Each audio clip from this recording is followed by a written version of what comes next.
एक गांव में एक इज्जतदार औरत शमीम बेगम अपने दो बेटों अहमद और फाहद के साथ रहती थी।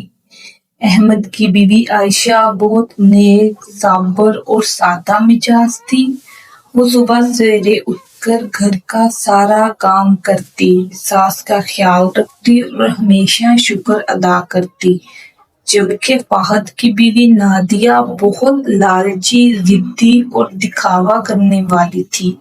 उसे हर वक्त नए कपड़े, सोना, महंगे फोन और दूसरों से बेहतर नजर आने का शौक था। एक दिन नादिया गुस्से से घर आई और जोर से बोली, अम्मी जी, मोहल्ले वाली रुबीना ने नया सोने का सेट लिया है, मुझे भी चाहिए, वरना लोग मेरा मजाक उड़ाएंगे। शमीम बेगम ने नरमी से कहा, बेटा, घर के हालात देखो, फाहद अभी इतना नहीं कमाता, फाजूल खर्ची अच्छी बात नहीं। मगर नादिया ने मुंह बनाकर कहा, बस यही मसला है इस घर का, किसी को अच्छी जिंदगी गुजारना आती ही नहीं। आयशा ने प्यार से कहा, बहन, खुशी महंगी चीजों में नहीं होती, घर वालों की मोहब्बत में होती है। नादिया हंसी और बोली, हाँ हाँ, तुम तो गरीबों वाली ही बातें करोगी। रात को फाहद काम से थका हारा वापिस आया तो नादिया ने फौरन कहा, मुझे नया मोबाइल चाहिए, डिजाइनर सूट चाहिए और सोने के कंगन चाहिए। फाहद ने अफसोस से कहा, नादिया, अभी कर्ज चल रहा है, अगले महीने ले दूंगा। मगर नादिया चीखने लगी, रोने लगी, मुझे कुछ नहीं सुनना, अगर 2 दिन में सब ना मिला तो मैं मायके चली जाऊंगी। फाहद परेशान हो गया। अगले दिन घर में फिर झगड़ा हुआ। शमीम बेगम बहुत दुखी हुई और बोली, इस घर का सुकून खत्म हो गया है, अब तुम दोनों भाई अलग रहोगे। घर 2 हिस्सों में तकसीम हो गया। अहमद और आयशा सादगी से जिंदगी बसर करने लगे, जबकि नादिया हर वक्त शॉपिंग, पार्टियों और दिखावे में पैसे उड़ाती रही। चंद महीनों बाद फाहद पर कर्ज चढ़ गया, घर में आटा तक खत्म हो गया।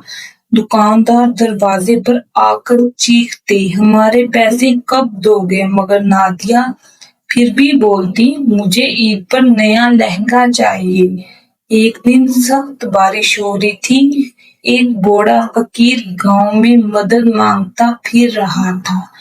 सबने दरवाजे बंद कर लिए, मगर आयशा ने उसे इज्जत से अंदर बिठाया, गरम खाना खिलाया और खुश कपड़े दिए।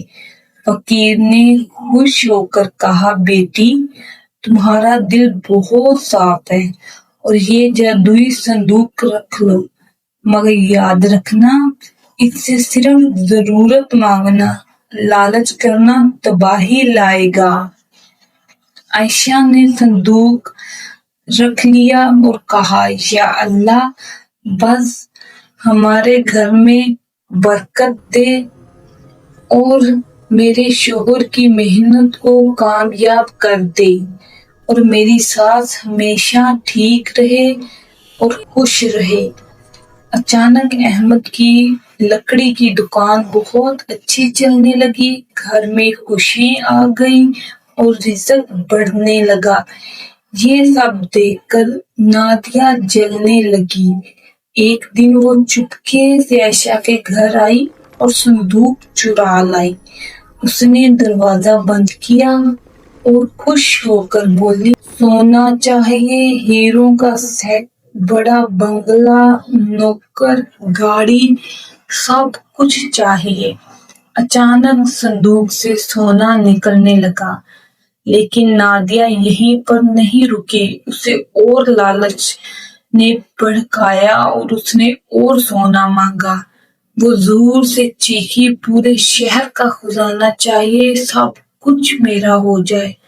अचानक कमरा अंधेरा हो गया, तेज हवा चलने लगी, संदूक जोर जोर से हिलने लगा اور پھر ایک زوردار دھماکہ ہوا۔ سارا سونا مٹی میں بدل گیا، کپڑے پھٹ گئے اور گھر بکھر گیا۔ نادیہ خوف سے چیخنے لگی، مجھے بچاؤ۔ اگلی صبح فہد نے غصے میں کہا، تمہارے لالچ نے ہمیں برباد کر دی ہے۔ نادیہ روتی ہوئی شمیم بیگم کے پاس گئی اور قدموں میں گر کر بولی، امی جی مجھے معاف کر دیں، میں نے ہمیشہ دکھاوا کیا، آپ کی بات نہ مانی، میں غلط تھی۔ پھر عائشہ کے پاس جا کر رونے لگی، دیدی مجھے معاف کر دو، میں نے تمہیں ہمیشہ برا سمجھا، تم ہی اچھی تھی۔ عائشہ نے اسے گلے لگا لیا اور کہا، کوئی بات نہیں، جب انسان اپنی غلطی مان لے تو اللہ بھی معاف کر دیتا ہے۔ شمیم بیگم کی آنکھوں میں خوشی کے آنسو آ گئے۔ انہوں نے کہا، آج سے یہ گھر پھر ایک ہو گیا، کیونکہ گھر محبت سے بنتا ہے، غرور اور لالچ سے نہیں۔